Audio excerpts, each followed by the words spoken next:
Cafe Kultum tanpa batas. Assalamualaikum warahmatullahi wabarakatuh. Waalaikumsalam warahmatullahi wabarakatuh. Apa kabar sahabat setia Cafe Kultum? Semoga sehat selalu dan dimudahkan rezekinya. Amin ya rabbal alamin. Amin ya rabbal alamin. Alhamdulillah Cafe Kultum hari ini ditemani kembali oleh Ustadz Ferry Adriawan. Assalamualaikum Ustadz, sehat? Waalaikumsalam warahmatullahi wabarakatuh. Alhamdulillah sehat. Alhamdulillah. Yang penting itu pertama harus selalu sehat dulu Ustadz. Harus sehat. Nanti Betul. rezeki datang sendiri. Insya Allah. Nah, Ustadz Ferry Adriawan ini ketua DKM di lingkungan kami. Alhamdulillah dia selalu bersedia untuk ngisi Cafe Kultum dengan semangat. Insya Allah. Oke Ustadz, Ya. langsung aja. Beberapa episode sebelumnya nih Ustadz, Ya. dengan Ustadz Fauzi atau saya panggilnya Ustadz RW, saya sempat ngobrolin tentang amal. Jadi ada nih kata dia, ada nih perbuatan ya yang seharusnya itu menjadi amal untuk simpanan di akhirat, akhirnya hanya mendapat dunia. Ya. Dan ada pekerjaan-pekerjaan dunia yang tidak kita sangka-sangka bisa menjadi amal untuk simpanan di akhirat. Ya. Nah, yang saya ingin tahu nih Ustadz, ya tentang amal itu sebenarnya apa sih? Apa sih tentang tujuannya amal itu? Atau apa sih tentang pengertiannya amal gitu? Nah, ini kadang saya juga masih bingung juga. Ini saya beramal apa kagak ya? Ya kan, karena kan kita juga takut, ya kan, takutnya menjadi ria, ya kan, menjadi dikira pamer seperti itu. Monggo Ustadz. Siap. Bismillahirrahmanirrahim. Assalamualaikum warahmatullahi wabarakatuh. Waalaikumsalam warahmatullahi wabarakatuh. Hamdan katsiran kama amar. Salatu wassalamu ala asrafil anam wa ala alihi washabil kiram wa ba'du. Sahabat setia Cafe Kultum rahimakumullah. Mudah-mudahan kita semua senantiasa diberkahi oleh Allah Subhanahu wa taala, senantiasa sehat dalam kenikmatan iman, takwa dan panjang umurnya dalam ketaatan kepada Allah Subhanahu wa taala. Amin. Amin ya rabbal alamin. Rabbal alamin. Baik, sahabat setia Cafe Kultum, amal itu apa sih gitu? Iya. Ya, amal itu sebenarnya berasal dari bahasa Arab. Amal yaitu berbuat, melakukan sesuatu atau bekerja, itu disebut dengan amal. Jadi apapun yang kita lakukan itu semuanya kategorinya amal. Nah, Tapi agak bingung juga. ya, jadi kata amal ini seringkali tertukar dengan sedekah. Nah, Misalnya, ayo kita mau memasukkan sejumlah uang ke kotak amal. Ayo kita udah beramal ke masjid belum? Gitu. Padahal amal itu adalah seluruh pekerjaan yang kita lakukan.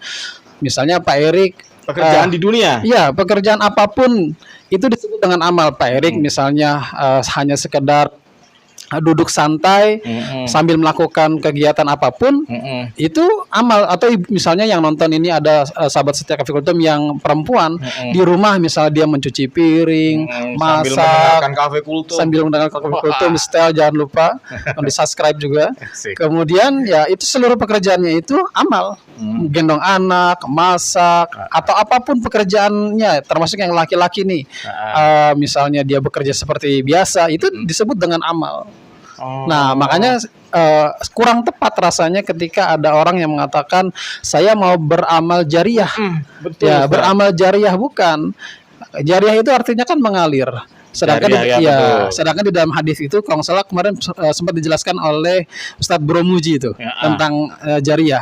Makanya disebutkan di dalam hadis itu, idza matal insan an qata'a amaluhu illa min salasin. Ketika seseorang meninggal dunia itu terlepas seluruh amalnya kecuali 3 hal. Yang pertama disebutnya apa? Sedekah jariah. Sedekah jariah. Bukan amal Betul. jariah. Betul. Ya, jadi kita seringkali salah memaknai kata amal. Betul Ustaz. Amal itu adalah seluruh pekerjaan yang kita lakukan sehari-hari, apapun bentuknya itu adalah amal. Terkadang karena sudah ini Ustaz, sudah menjadi lidah keseharian. Ya, Ya, betul. Nah, ini juga ada satu Ustaz, saya terlintas Ya. sama ini. menjadi lidah keseharian juga antara kawin sama nikah. Nah, yang betul itu kawin ya, saudara. Saudara-saudara sahabat setia Cafe Kultum. Jadi, yang benar itu kawin. Kalau nikah itu tidak dibahasakan di dalam undang-undang. Ya. Jadi yang benar itu kawin. Sama ini dengan amal. Yang benar itu sodakoh. Sodakoh jariyah. Makanya sodakoh itu adalah pengertiannya segala bentuk kebaikan kita kepada orang lain. Betul. Semuanya termasuk dalam sodakoh. Makanya disebutkan dalam hadis kullu nafsin sodakoh. Kullu ma'rufin sodakoh, mohon maaf. Kullu ma'rufin sodakoh. Setiap kebaikan itu adalah menjadi sedekah. Ya, tapi nanti penjelasannya mungkin di bab yang lain lah ya, di part yang lain ya, di part yang lain gitu. Jadi kita harus meluruskan bahwa segala kegiatan yang kita lakukan itu adalah amal, bukan sodakoh ketika kita memasukkan sesuatu ke dalam kotak masjid namanya infak atau sedekah. Amal itu lebih ke kegiatan. Kegiatan ya? Betul, berbuat. Kegiatan, perbuatan. Ya kan? Kita bekerja berarti dia sedang beramal. Dia mencuci baju, mencuci pakaian, mencuci piring berarti dia sedang beramal gitu. Sekali, Ustaz. Kemudian tadi pertanyaan berikutnya ada berapa jenis amal gitu ya? Ada berapa jenis amal? Tapi kalau saya bilang ada berapa jenis amal, jadi banyak banget ya. Ya, sebenarnya gitu ya. Tapi secara umum ya, secara umum itu amal itu dibagi hanya menjadi 3. Kegiatan itu menjadi 3. Hanya 3 saja. Yang pertama adalah amal rutin. Amal rutin. Amal rutin itu amal-amal yang kita lakukan setiap hari yang hanya memiliki efek dunia saja. Amal yang kita lakukan atau kegiatan sehari-hari yang memiliki efek dunia. Ya, memiliki efek dunia saja. Misalnya makan. Ya, betul. Makan, kemudian minum, mandi, atau segala kegiatan yang kita lakukan sehari-hari, ya itu adalah amal rutin. Betul. Misalnya kita pada saat lapar, kemudian kita makan, makannya itu menjadi amal dan memiliki efek dunia. Kenyang. Ya, ketika kita haus, kita minum kegiatan minum itu adalah amal dan memiliki efek dunia, hilang dahaga kita, seger, termasuk ketika lelah, kemudian mungkin dengan mandi dan sebagainya, itu menjadi amal rutin, amal yang berakhiran dunia, ya hanya memiliki manfaat dunia saja, betul. Kemudian naik menjadi amal yang kedua. Apa itu amal kedua? Adalah amal soleh. Yang itu amal yang sering soleh kita dengar tuh, ya kan? Semoga kita mendapatkan amal soleh, ya. Kan? Gitu, semoga kegiatan kita menjadi amal soleh. Semoga, ya kan? Semoga kebaikan-kebaikan kita menjadi amal soleh. Semoga kegiatan Bapak membereskan lingkungan menjadi amal soleh. Ya, betul, dicatat. Betul, dicatat sebagai amal soleh atau amal kebaikan. Di dalam Al-Quranul Karim tuh di surat 41, surat Fusilat ayat 46, dan kemudian juga redaksinya kurang lebih sama di Jasiyah surat 46 ayat 15. A'udzubillahi minasyaitonirrajim. Bismillahirrahmanirrahim. Man amila sholihan falinafsih. Barang siapa yang berbuat, melakukan soleh, kegiatan-kegiatan yang baik, yang soleh, adalah untuk dirinya sendiri. Tadi contoh misalnya makan pertama itu hanya bersifat dunia. Menjadi amal rutin. Tetapi bisa amal rutin ini naik statusnya menjadi amal soleh. Ketika apa menjadi amal soleh? Ketika kita memulai makan dengan berdoa kepada Allah Subhanahu wa Ta'ala. Betul. Nah, jadi misalnya di dalam hadis dikatakan segala pekerjaan yang dilakukan tanpa zikir kepada Allah Subhanahu wa Ta'ala, maka hilang berkahnya. Hanya menjadi perkara dunia. Hanya menjadi perkara dunia saja. Maka makan tadi bisa menjadi awalnya memiliki efek dunia, tapi karena dimulainya dengan berdoa kepada Allah Subhanahu wa Ta'ala, Allahumma barik lana fima razaqtana wa qina adzabannar, maka menjadi amal soleh di situ dicatat. Karena apa? Karena ketika makan kita ingat rezeki yang kita makan itu sumbernya dari Allah Subhanahu wa Ta'ala. Mau minum juga sama. Ketika kita mau melakukan aktivitas apapun, nah ini berkaitan lagi dengan tema saat itu yang saya juga di tempat ini tentang zikir. Oh iya. Jadi ya betul. di zikir itu segala kegiatan kita, Islam itu mengajarkan ada doanya. Termasuk tadi yang ini sering menjadi pertanyaan. Kemudian ketika kita berhubungan suami istri, Ada doanya. ada doanya. Betul. Itu memiliki efek dunia. Tapi karena kita memulainya dengan mengingat Allah, mendapatkan naik tingkat, naik statusnya menjadi amal soleh. Sudah lega kita karena tersalurkan hasrat kita, tersalurkan syahwat kita, kemudian juga bisa menjadi pahala. Betul. Bukankah ketika kita melakukannya kepada yang bukan mahram kita dapat dosa, menjadi zina? Maka ketika kita melakukannya terhadap istri kita, dimulai dengan berdoa kepada Allah Subhanahu Wa Taala, maka itu menjadi amal soleh. Betul. Maka segala bentuk kegiatan yang kita lakukan itu menjadi amal soleh. Tapi agak susah Ustadz. Sekelas saya ini menghafalkan doa kegiatan sehari-hari agak susah. Tapi saya lebih setuju dengan statement Ustadz yang waktu bab zikir, Ya. waktu hal zikir. Awali dengan bismillah, akhiri dengan hamdalah. Nah, itu yang paling sederhana, yang paling gampang. Tapi kalau mau lebih lengkap lagi, artinya gini, ada Boleh urutannya, belajar, ya? ada urutannya. Pertama doa dulu. Iya. Kita semaksimal mungkin doa, apapun itu ada doanya. Ketika termasuk kita mau naik kendaraan saja, itu ada doanya. Naik motor, naik mobil, subhanalladzi sakharana hadza ma kunna lahu muqrin wa inna ila rabbina lamunqalibun. Kemudian minimal kalau nggak bisa juga baca Bismillahirrahmanirrahim. Itu yang kategorinya mudah dilakukan. Nggak bisa juga lidahnya agak kaku, minimal Bismillah dengan menyebut nama Allah. Kemudian diakhiri tadi dengan hamdalah, dengan alhamdulillah. Itu seminimal-minimalnya. Ya, segala puji hanyalah bagi Allah Subhanahu wa Ta'ala. Maka rugi sekali hadirin segala kegiatan yang kita lakukan hari-hari ini di dalam surat Al-Asr tuh. Bismillahirrahmanirrahim, wal asr, demi waktu. Innal insana lafi khusrin. Sesungguhnya manusia itu berada dalam kerugian. Innal insana lafi khusrin illal ladzina amanu. Ya, kecuali yang memulai segala kegiatannya itu dengan iman. Kemudian wa amilus sholihat, dan dengan imannya itu menjadikan seluruh kegiatannya itu menjadi amal soleh. Maka kalau seandainya kita tidak memulai dengan amal soleh, tidak memulai dengan berdoa kepada Allah Subhanahu Wa Taala, rugi. Hanya menjadi perkara dunia saja. Jadi usahakan segala sesuatunya itu, segala kegiatannya itu diawali dengan doa. Doa, betul. Paling gampang yang bisa kita lakukan, awali dengan bismillah, dengan basmalah, akhiri dengan hamdalah. Hamdalah dengan alhamdulillah.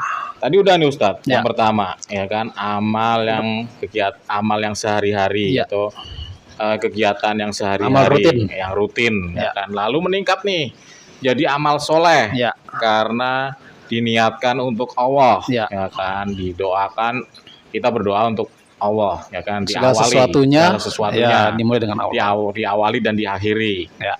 Nah yang ketiga Pak Ustadz, yang ketiga itu adalah amal salah. Amal salah ya, amal salah ya, amal salah itu adalah kegiatan yang kita lakukan memiliki efek dunia, tapi kita nanti rugi di akhirat. Ini beneran nggak? Beneran. Masa ketiga amal salah? Amal salah. Gue baru denger ini. Amal salah ini. Jadi amal yang kita lakukan, tapi tidak sesuai dengan tuntunan Allah dan Rasulnya. Contoh, di depan kita nih ada makanan nih. Ada makanan. Kemudian karena ini disiapkan untuk kita yang hadir di sini, maka ini menjadi amal soleh ketika kita makan. Ketika kita mulai doa. Ya, kita mulai dengan doa. Tapi ternyata misalnya makanan yang disajikan di sini dapatnya bukan dari yang halal caranya. Betul.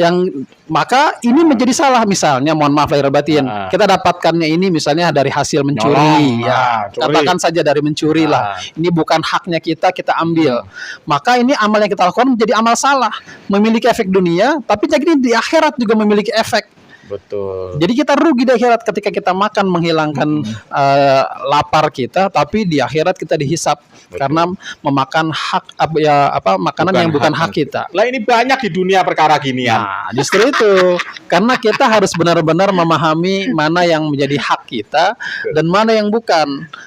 tadi sama contohnya seperti ketika kita berhubungan badan, bukan berhubungan suami istri, berhubungan badan. Kita melakukan jima terhadap lawan jenis kita. Betul. Pertama efeknya amal rutin. Kemudian naik statusnya menjadi amal soleh ketika memulainya dengan baca doa kepada Allah Subhanahu wa taala dan pastikan itu kepada istri kita. Betul. Yang telah halal. Tapi meskipun amal itu dilakukan dengan baca doa, tapi dilakukan bukan dengan istri kita, maka menjadi amal salah. Betul sekali. Gitu. Kita makan juga, ya kan? Bukan hak kita karena Betul. kita ngambil, ya kan? Harus menjadi amal rutin, naik meskipun dengan baca doa, diakhiri dengan hamdalah, tapi hasil dari nyolong, hasil dari mencuri, menjadi amal salah. Insya Allah. Ya, itu saling yang bersambung ya. Saling nyambung, betul. Makanya ini harus kita pahami betul tentang ketiga amal ini agar apa? Yang kita lakukan itu sesuai dengan tuntunan Allah dan Rasul. Betul. Ya kan, ketika kita misalnya kita hidup bertetangga, kemudian ada sesuatu yang kita ingin pinjam dari tetangga kita, maka ya kita izin, ngomong dulu. Jangan tiba-tiba ambil saja ketika dia tidak ridho, meskipun itu nilainya baik, tapi bisa saja menjadi amal salah. Betul sekali. Ustadz pinjam tangga, ya kan? Wah, ustadznya nggak ada. Ntar aja dulu, ambil aja dulu. Kan? Nggak taunya itu tetangga lagi mau dipakai. Jadi salah ya. Salah, hati-hati meskipun itu kebaikan yang tadi kan, kebaikan makanan itu kebaikan, memiliki efek di dunia, kemudian menjadi pahala di akhirat, tapi menjadi amal salah ketika yang kita makan bukan hak kita. Termasuk di rumah nih, kadang-kadang kita menggampangkan sesuatu terhadap anak-anak kita misalnya. Anak-anak kita tuh nyimpen sesuatu yang memang dia pengenin, tiba-tiba kita pulang ke rumah ada makanan kita ambil saja, sedangkan kita nggak tahu tuh itu misal saja anak kita sudah nyimpen sebagainya. Hati-hati lah, hati-hati. Yang ada kalau di saya yang bawa, saya bawa, saya baru taruh mandi, lah hilang, mana dimakan kakak. Wes lah. Ya, kalau kita mungkin sifatnya karena apa yang kita lakukan pun untuk keluarga kan. Tapi anak kan belum tentu tuh nanti bisa melakukan hal yang sama. Ayah, aku ini nabung loh, sehari 1.000 loh, cuman buat beli mie yang lagi viral, ya kan? Gitu. Dia habisin ayah. Tiba-tiba habisin ayah gitu. Aduh, gedumel. Ketika menjadi salah ya. Ketika dia tidak ikhlas, dia tidak ridho, menjadi amal salah. Itu. Betul, Ustaz. Apa yang kita lakukan sebisa mungkin ya sesuai dengan tuntunan Allah. Nah, kalau yang merusak kita, ada nggak hal-hal yang merusak kegiatan kita, amal kita gitu? Ya. Jadi salah satu yang menyebabkan kita masuk surga itu kan mudah-mudahan selain karena memang ridhonya Allah, salah satunya kita dituntut untuk memperbanyak amal soleh. Memperbanyak amal soleh. Jadi apapun kegiatan kita mulai itu dengan bismillah. Apapun itu jenis pekerjaan jangan amal soleh. Tapi ada hal-hal yang merusak ternyata. Ketika kita sudah kumpulkan tanpa sengaja, secara tidak sadar amal itu gugur satu persatu. Amal-amal soleh itu. Apa Ustaz? Di dalam hadis itu dijelaskan, diriwayatkan oleh Imam Ad-Dalaimi, sittatu asya'a tuhbitul a'mal. Ada 6 hal atau 6 perkara yang bisa merusak amal. Banyak banget. Nah, ini mudah-mudahan singkat-singkat saja di penjelasannya ya, singkat-singkat saja. Yang pertama, al-istigholu biyubil khalqi. Senang, doyan, gemar, suka mencari kesalahan orang lain. Banyak itu di dunia. Nah, hati-hati nih. Senang mencari kesalahan orang lain, tapi tidak sadar dengan kesalahan diri sendiri. Betul. Padahal yang seperti yang di pepatah mengatakan gajah di pelupuk mata kelihatan. Ya kan? Gajah di pelupuk mata tidak kelihatan. Semut di ujung lautan kelihatan ya. Nampak. Ya, apalagi di dalam kita bermasyarakat, ya kan, dalam dunia kerja, Oh, itu perkara yang agak rumit itu. Ya, betul. Makanya hati-hati dengan lisan kita, nggak sadar ya. Tapi sebenarnya ada gibah yang diperbolehkan. Oh, asik ini. Gibah itu memang kita tidak ada yang dibolehkan, ada yang dilarang. Ya kan, seburuk-buruk apapun gibah tetaplah gibah. Tapi ada gibah yang diperbolehkan. Apa contohnya? Misalnya kita tahu nih seseorang itu jahat. Seseorang itu sangat jahat. Misalnya katakan si A ini jahat. Betul. Kemudian saya kasih tahu sama Pak Eri, jangan dekat-dekat sama si A. Si A tuh begini. Itu gibahnya kita. Bukan dalam rangka menjelekkan dia, bukan, tapi justru melindungi saudara kita agar tidak ada lagi korban berikutnya. Itu termasuk salah satu gibah yang diperbolehkan. Karena mengingatkan. Mengingatkan, betul. Kemudian dari yang pertama, gemar, senang mencari kesalahan orang lain.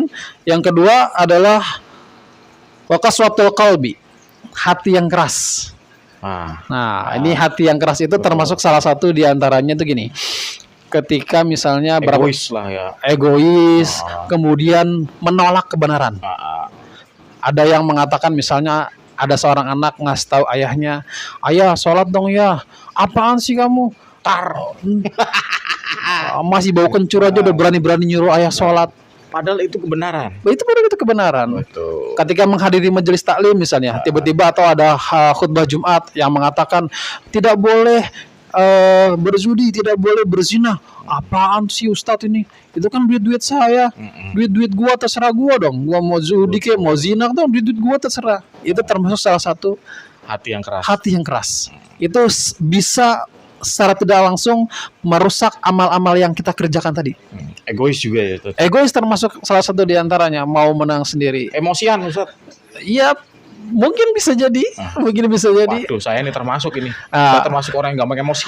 Nah, ini berkaitan dengan sholat. Apakah sholat bisa menjadi indikasi tanda kerasnya hati? Bisa. Bisa. Misalnya gini. Saya belum temu nih korelasinya. Ya, apakah bisa? Bisa. Contoh gini. Hayya 'alas shalah. Itu kan panggilan kita untuk melaksanakan sholat. Kemudian ada orang-orang yang secara sadar dia nanti aja santai. Zuhur misalnya katakan jam 12. Allah baru jam 12 nanti aja. Suka mengulur-ulur waktu sholat. Itu termasuk salah satu kerasnya hati. Betul. Makanya hati-hati ketika kita sudah melalaikan perintah Allah Subhanahu wa taala, menolak kebenaran, maka itu termasuk salah satu tanda kerasnya hati. Betul. Lalu yang ketiga? Yang ketiga, wahubud dunya. Cinta dunia. Cinta dunia. Nah, sebenarnya kategorinya para ulama itu mengatakan bukan cinta dunia, tapi terlalu cinta dunia. Terlalu cinta dunia. Ya, cinta dunia boleh, karena kan ini menjadi jembatan kita menuju akhirat. Betul. Bisa dunia atau hartanya itu bisa digunakan untuk jalan kita, ya kan? Menuju akhirat. Menuju akhirat. Ya, betul. Ada yang bisa. Ya kan? Tapi ada juga yang sangat cinta mengumpulkan. Nah, ya kan? Ada orang yang tidak tahu seolah-olah itu hartanya atau apapun yang dia kerjakan di dunia itu bisa memiliki efek akhirat. Betul. Jadi ketika dia misalnya merasa sudah banyak dunia, sudah banyak nikmat-nikmat yang dia berikan, Allah berikan sama dia di dunia, menjadi lupa akan ibadah kepada Allah Subhanahu wa taala. Sombong. Betul. Kemudian kalau ada orang-orang yang seperti ini yang dengan kenikmatan dunianya kemudian lupa terhadap Allah, bahasanya Ustadz Adi Hidayat itu telat. Sebab apa? Dulu udah ada orang-orang yang sebelum dia yang jauh lebih kaya, betul, lebih pintar, lebih hebat, dan diceritakan hampir memiliki seperempat dunia. Korun. Betul. Korun karena hartanya, kemudian Haman.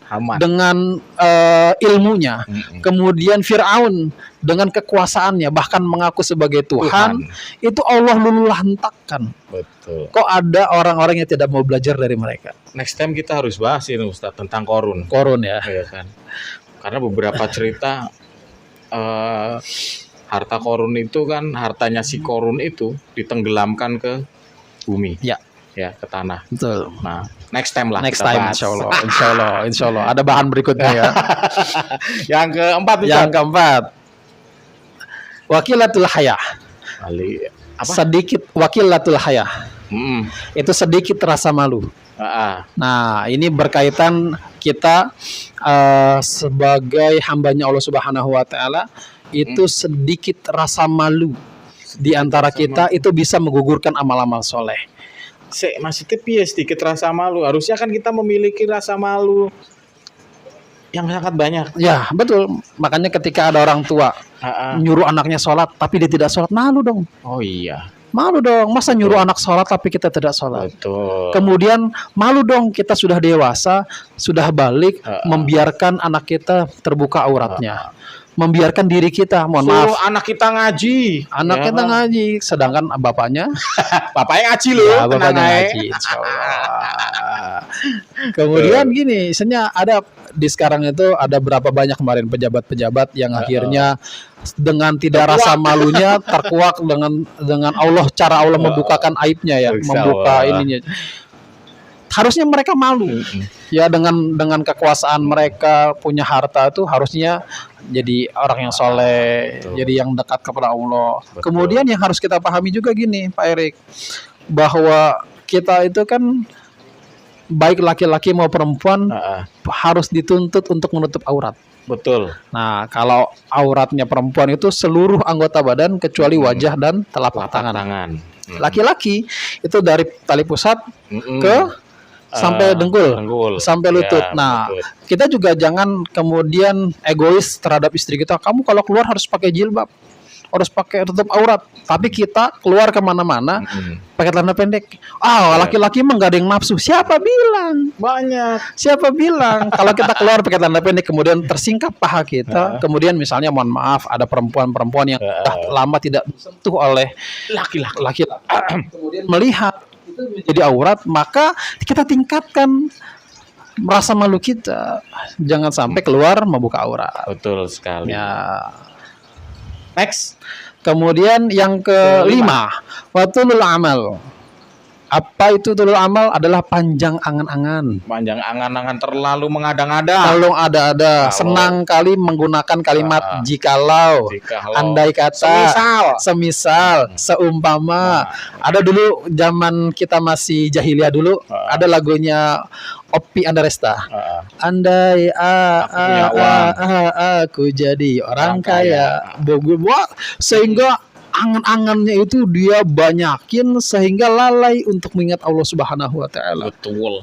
Terlalu tinggi angan-angan lu. Ya, gitu.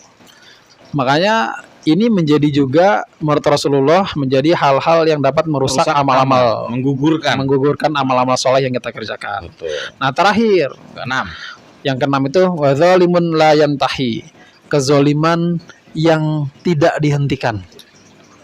Zoliman yang tidak dihentikan. Ya. Contohnya? Ya, zalim itu bisa dua macam.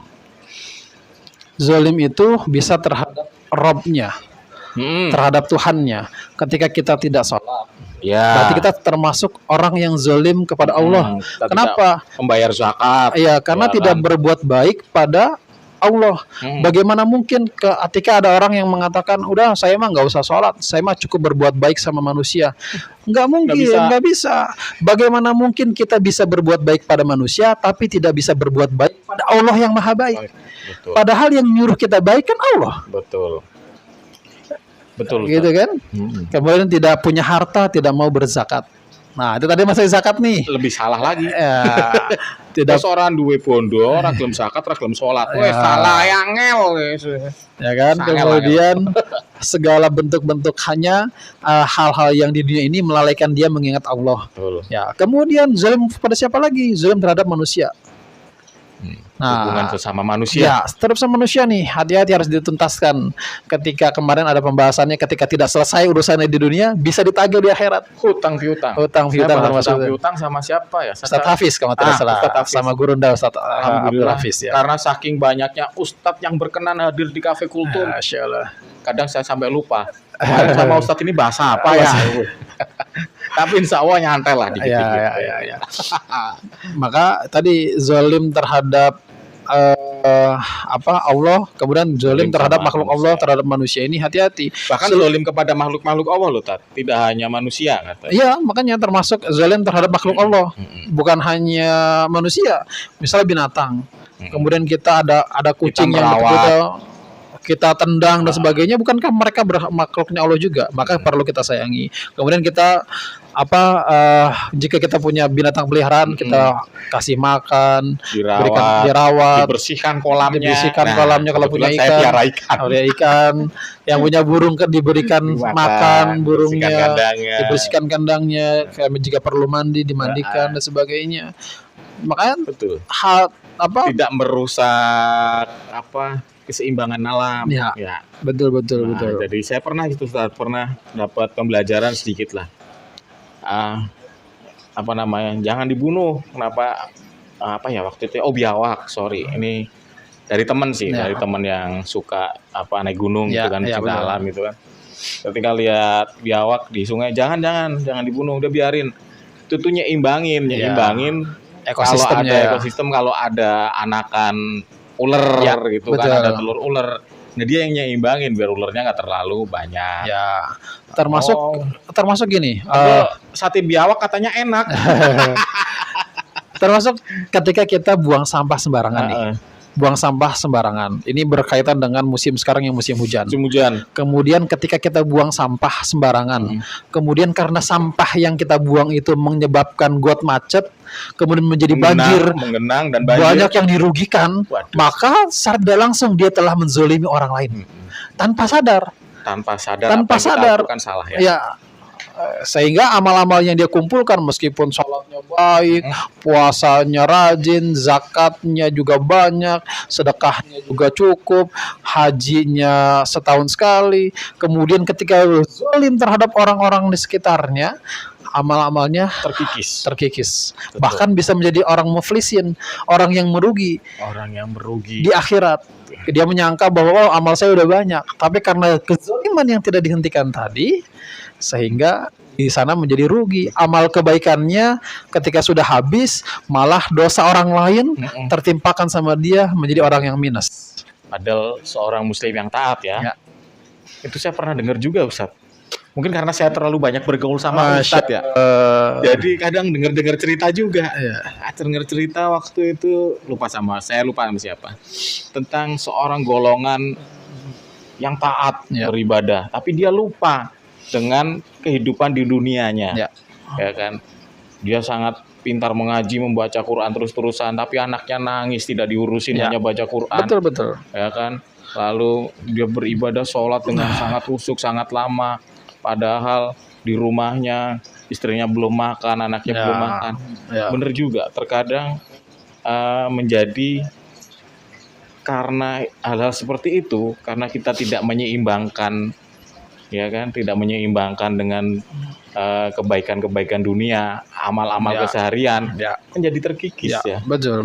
Makanya Islam itu mengajarkan keseimbangan. Kita jaga hubungan hablum minallah dan hablum minannas. Betul, Ustaz. Ketika kita sholatnya rajin, kemudian kita tidak memberikan nafkah kepada keluarga kita, maka bisa menjadi berdosa. Insya Allah. Gitu. Benar, kita mudah-mudahan kita bisa menjadi hamba-hamba Allah yang senantiasa menjaga amal-amal kita tetap menjadi amal soleh, menjaga amal-amal itu tetap menjadi amal soleh sampai nanti di akhirat. Mudah-mudahan hindar dari 6 amal rutin menjadi amal soleh dan berharap jangan menjadi amal salah. Mudah-mudahan kita terhindar dari 6 hal yang tadi. Betul. 6 hal yang tadi mudah-mudahan jauh dari kita sehingga amal soleh kita tetap banyak gitu. Kita harus selalu berusaha. Amin insyaallah. Allah mudahkan. Berusahalah terus hingga akhir hayat. Amin insyaallah. Terima kasih Ustadz. Siap. Dan alhamdulillah hari ini dapat kiriman peyek dari Peyek Warung UHA. Alhamdulillah. Nanti yang mau pesen peyek produk UMKM lingkungan kita. Nanti bisa di sini ya, teman-teman. Nah, di sini. Oke? Terima kasih Ustadz. Siap. Atas waktunya yang sangat sempit ini untuk berbagi ilmu kepada sahabat setia Cafe Kultum. dan khususnya kepada saya yang sangat fakir ilmu. Sama-sama Terima kita kasih belajar. atas waktunya. Ada tambahan Ustadz? Ya, sahabat setia Cafe Kultum rahimakumullah, apa yang saya sampaikan bisa saja mungkin ada salahnya, ada hilafnya. Jika ada yang salah hilaf, tolong dikasih tahu. Jika ada yang kurang, mohon ditambahkan. Mudah-mudahan bisa menjadi manfaat buat diri saya dan menjadi manfaat buat pendengar Cafe Kultum semua. Terima kasih banyak. Assalamualaikum warahmatullahi wabarakatuh. Waalaikumsalam. Sebelum saya tutup, Ya. nanti kita di episode berikutnya kita bahas tentang zakat dan infak, Ustadz. Zakat, infak, sedekah. Ya. Zakat, infak, dan sodakoh Sedekah, ya. Karena mau mendekati bulan Ramadan ini. Siap, Ya. insya Allah, siap, insya Nanti Allah. kita bahas zakat, infak, dan sodakoh. Ya, Ditunggu baik, ya, sahabat setia. siap. Part 2 bersama Ustadz Ferry Adriawan tentang zakat, infak, dan sodakoh. Insya Allah, insya Allah. Terima kasih dan saya tutup. Wassalamualaikum warahmatullahi wabarakatuh. Waalaikumsalam warahmatullahi wabarakatuh. Cafe Kultum tanpa batas.